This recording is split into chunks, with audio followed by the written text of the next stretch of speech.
안녕하세요. 슈퍼노멀입니다. 한 주를 정리하는 이야기와 지난 영상에서 우리나라 주식을 손절했다는 말씀을 드렸는데, 저처럼 국장에서 돈 벌 능력이 안 되면 빨리 옮기는 게 낫다고 생각해서 썸네일을 이렇게 만들어 봤습니다. 그래서 여러분들도 빨리 나가 뒤지기 싫으면 이라고 이야기를 해서, 누군가 이 영상을 보고 미국 주식에 투자를 해서 결과가 좋으면 저한테 고맙다 태식아 라는 이야기를 할 수도 있겠다는 생각을 해봤고요. 그 다음은 어떤 선택을 했는지 이야기를 해볼 거고, 먼저 또 푸마님과 빅시즌님께서 자판기 음료 후원을 해주셔서 감사 인사를 드리겠습니다. 점점 멤버십 후원을 해주시는 분들이 늘어나고 있는데, 이번에도 댓글을 달아주신 적이 없는 것 같은데 조용히 후원을 해주셔서 너무 감사드리고, 좋게 봐주신 면이 변하지 않도록 노력하겠습니다. 멤버십이라고 특별한 혜택은 없고, 여지껏 제가 투자해온 계좌 상황을 보실 수 있는 정도와 영상을 보고 레버리지 투자를 하실까봐 비공개로 돌린 것들이 있는데, 그런 것들을 보실 수 있습니다. 이야기를 시작하면, 이래저래 정신없는 연말입니다. 사람들도 만나야 하고 나라는 시끄럽고 자산시장도 요동을 치면서 이러면서 벼락거지가 되는 게 아닐까 걱정하는 분위기도 있다고 합니다. 어제는 또 이 나라가 큰 결정을 했습니다. 정치적으로는 할 말이 없고 누구의 편을 들 필요도 없다고 생각하고, 이 정신없는 와중에도 국회의원이라고 하는 작자들은 본인들의 연봉은 의기투합해서 올려버리는 행태를 보고, 원래부터 그렇게 생각했지만 정말 정치적으로는 기대할 게 없는 나라라는 생각을 다시 한번 하게 됐습니다. 나라 없는 서름을 직접 겪어보지 않아서 제가 잘 모르지만, 나라야 어떻게 되든 이 나라에 무슨 일이 일어나든 나와 내 가족 잘 살 방법이나 찾아야겠다는 생각을 합니다. 이번 주도 시장에 많은 소식이 있었지만 잘 기억도 못하고 늘 나오는 뉴스들이라 생각하고요. 3대 지수는 다우 지수와 S&P 500이 전주 대비 하락했지만 나스닥은 상승을 이어갔습니다. 큰 의미는 없고 3대 지수 모두 최고점을 경신하거나 그 근처에 있는 상황이고요. 애들이 깨서 움직이기 시작해서 잡음이 들어오는데 양해 부탁드릴게요. 일주일의 마켓맵을 보면 전체적으로 좋지 않지만, 엔비디아는 중국 반독점 이슈 때문인지 몰라도 하락을 했지만, 브로드컴이 실적이 좋게 나오면서 반도체 섹터가 살아나게 될 수도 있겠다 하는 기대를 하게 해줬습니다. 사실 시기가 문제일 뿐이지 크게 걱정은 하지 않고 있고, 갑자기 AI는 인류에게 위협이다 하면서 때려치지 않는 한 반도체 역시 함께 발전해야 하기 때문에 기다리면 좋은 결과가 있을 거라 생각하고요. 아이들 계좌에 구글을 갖고 있는데, 이게 반독점 이슈로 구글이 해체될 수도 있다는 이야기가 나와서 걱정을 좀 했었는데, 양자 컴퓨터 윌로우 소식이 나오면서 주가가 급등했습니다. 덕분에 아이온큐 주가는 하락을 했고요. 테슬라가 이번 주에도 12%나 상승하면서 테슬라므로서 뿌듯한 한 주였던 것 같고, 이 영상을 보셨는지 모르겠는데 옵티머스의 새로운 영상이 나왔는데 정말 놀라웠고, 이거를 보고 이래도 투자를 안 한다고? 라는 생각이 저절로 들었습니다. 여기에서 여기 이렇게 자빠지려고 하는데 균형을 잡는 모습에 너무 놀랐고, 이 실험 상태가 카메라가 꺼져 있는 상태라는 사실에 다시 한번 놀랐습니다.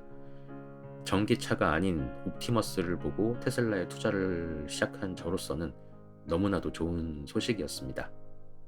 그리고 제가 그동안 인지를 못했는데 마켓맵에 팔란티어가 있어서 너무 놀랐습니다. 대충 찾아봤는데 보이기 시작한 게 꽤 된 것 같은데, 꽤 오래전부터 팔란티어에 대한 이야기를 들었는데 팔란티어에 대해 공부하지 않았던 게 아쉽게 느껴집니다. 다음은 이번 주 스크랩한 기사를 보여드릴 건데, 애들이 일어나 버려서 빨리 끝내야 돼서 이렇게 기사만 보여드리고 링크를 댓글과 고정 댓글과 설명란에 걸어 두겠습니다. 궁금하시면 눌러봐 주세요. 중국 엔비디아 반독점 조사, 미국 반도체 수출 제재에 보복. 꿈의 10만 불 찍은 비트코인 내년에 20만 불 간다라는 소식이 있었는데, 미국이 전략자산으로 비축을 하면 비트코인이 50만 달러를 갈 수도 있다, 이런 이야기가 있더라고요. 슈퍼컴퓨터보다 빠른 양자컴퓨터 뜨자 알파벳 주가 급등, 앞에서 말씀드린 이야기가 있었고, 아이온큐가 뉴욕 증권거래소에 이온 트랩 칩을 전시를 하기 시작했습니다. 이거는 너무 좋은 소식이고요. 그런데 양자컴퓨터가 요새 이제 관심이 많아지니까 연일 치솟는 미국 양자컴퓨터 주식, 당장 기술 상용화 어려워 장기적 관점에서 투자를 하는 우려의 기사가 나왔습니다. 맞는 이야기라고 생각하고요. VOO 맹추격, SPY 1위, ETF 화성 흔들, 이런 소식이 나왔는데, S&P 500 ETF 투자하시는 분들은 여러 가지가 있으니까 운용 보수랑 이런 거 보시고 투자를 하시면 될 것 같고요. 크리스퍼 유전자 가위로 의료 혁신, 몇 분 만에 암 진단 치료 현실됐다. 제가 유전자 가위 치료에도 관심이 많은데 그에 대한 책도 읽어야 되는데 지금 못 읽고 있는데, 관심을 가져야 된다고 생각해서 스크랩을 해놨습니다. 마지막으로 또 테마주 이야기가 나오면서 초전도체 이야기가 나오던데, 저는 과연 초전도체를 우리나라에서 개발할까? 라는 질문에 그럴 가능성은 매우 희박하다라고 생각을 하고 있어서 관심 가질 필요가 없다고 생각합니다.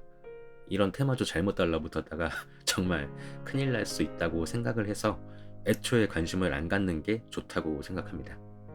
계좌 상황을 코인부터 보면은 비트코인이 하늘 높은 줄 모르고 계속 올라가고 있는데, 계좌 수익률이 지난주보다 68%에서 72%가 됐습니다. 구글 양자 컴퓨터 때문에 이상한 이야기가 돌아서 내려간 적도 있었다고 하는데, 현 시점에서 걱정할 문제는 아니라고 생각하고요. 그리고 제 계좌를 말씀드리기 전에 아이들 계좌에 마이크로소프트 배당금이 들어왔는데 숫자가 뭔가 좀 달라진 것 같아서 확인을 했더니 마이크로소프트의 배당금이 10% 인상돼서 이렇게 기록을 남깁니다. 그리고 조만간 아이들 계좌에 있는 주식을 다시 제 걸로 가져올 건데, 이유가 서로 갖고 있는 주식의 종류가 조금씩 다르다 보니까 테슬라를 많이 갖고 있는 둘째의 계좌가 평가 금액이 더 많아지는 상황이 벌어져서 훗날의 분란을 예방하고자 그냥 제가 갖고 있다가 나중에 나눠줘야겠다는 생각을 하게 됐습니다. 저의 계좌는 지난주보다 수익률이 5% 정도 떨어졌습니다. 이거보다 더 많이 떨어지기도 했었는데 금요일에 많이 올라주면서 이렇게 마감을 했고, 전체적으로 큰 차이가 없지만 아이온큐 주가의 하락이 가장 큰 이유인데, 최근 주가가 상승하면서 포트폴리오 비중이 1위가 되어버려서 믿고는 있지만 역시 리스크가 있기 때문에 비중 조절을 해야 하는 것인가 라는 고민을 하게 되는 상황입니다. 나머지 종목들은 별 문제가 없고 속슬도 반등을 하기 시작했고, 테슬라는 분위기가 너무 좋습니다. 지난주에 이야기를 할 때 지금이라도 사야 한다는 생각을 전했는데, 그럼 골로 간다는 답글이 달리던데 그렇게 생각을 하시면 안 사면 됩니다. 그리고 이게 국내 주식을 손절하고 난 후의 선택입니다. 속슬에 뭐라 넣을까 고민을 조금 했고, 테슬라 본주를 더 살까 고민했는데, 좋은 것인지 나쁜 것인지 몰라도 레버리지에 투자를 하고 있는 입장에서 테슬라 본주를 사는 것보다 레버리지를 사는 게 낫다는 판단을 했고요. 그래서 삼슬라는 아니고 2배로 선택을 했습니다. 본 계좌의 수익률을 망가뜨리고 싶지 않아서 이렇게 계좌를 새로 만들어서 TSLL을 매수했고요. 적절한 수익이 나면 테슬라 본주로 옮길까 생각을 하고 있습니다. 그리고 속슬의 평단도 내려야 하기 때문에 이렇게 일부 매수를 했어요. 그래서 이렇게 속슬의 폭락을 극복하고 있습니다. 요 왼쪽 계좌는 처음에 매입가가 $50대였는데 평균 단가를 $37까지 내려놨고, 주가가 반등하니까 이렇게 다시 회복하는 모습을 보여주고 있습니다. 조급하지 않으면 지수 추종 레버리지는 충분히 기다리면서 극복을 할 수 있습니다. 개별주 레버리지를 보유 중인 삼성증권 계좌는 테슬라의 상승으로 계좌 자체의 수익률은 많이 올라갔는데, 쓰리온큐의 수익률이 지난주 3000%대에서 이렇게 반토막이 났습니다. 쓰리온큐에 관심 있는데 지금 사도 될까요? 라는 질문에 대한 충분한 답변이 됐다고 생각하고요. 삼슬라는 많이 올랐는데 아직도 갈 길이 멀다고 생각합니다. 저는 너무 높은 곳을 바라보고 시작을 했기 때문에 이제 시작이라고 생각해요. 그리고 저는 이렇게 쌀 때 샀기 때문에 비교적 편안한 마음으로 이 위험한 종목에 장기 투자를 하고 있다는 말씀을 드립니다. 국내 주식을 없애버려서 요 빈칸을 어떻게 구성해야 할까라는 생각을 했는데, 결정을 한 건 아니고 일단 아버지께서 적금 탄 돈을 이렇게 올라있는 테슬라에 투자한 모습을 공유하겠습니다. 천천히 분할 매수를 하려다가 서둘러서 매수를 했는데, 현재까지만의 상황을 봤을 때는 좋은 선택이었고, 마지막으로 공부하지 않아도 되는 투자, 일단 시작부터 먼저 해야 하는 투자라고 말씀을 드리면서 보여드리고 있는 연금저축계좌는 지난주보다 2%가 조금 넘게 상승했는데, 이거를 이제 그동안은 방치했지만 이제부터 조금씩 수량을 모아가면서 비과세 혜택이 있는 연금저축계좌를 활용하는 모습도 직접 보여드리도록 하겠습니다. 전체적으로 뒤숭숭하지만 날씨가 추운데 건강관리 잘하시고, 연말인데 술 조금만 드시고, 저와 여러분이 내가 원할 때 좋아하는 것을 사랑하는 사람과 함께 하고 싶은 만큼 오랫동안 할 수 있게 되기를 응원하겠습니다. 건강하고 행복하게 또 만나요.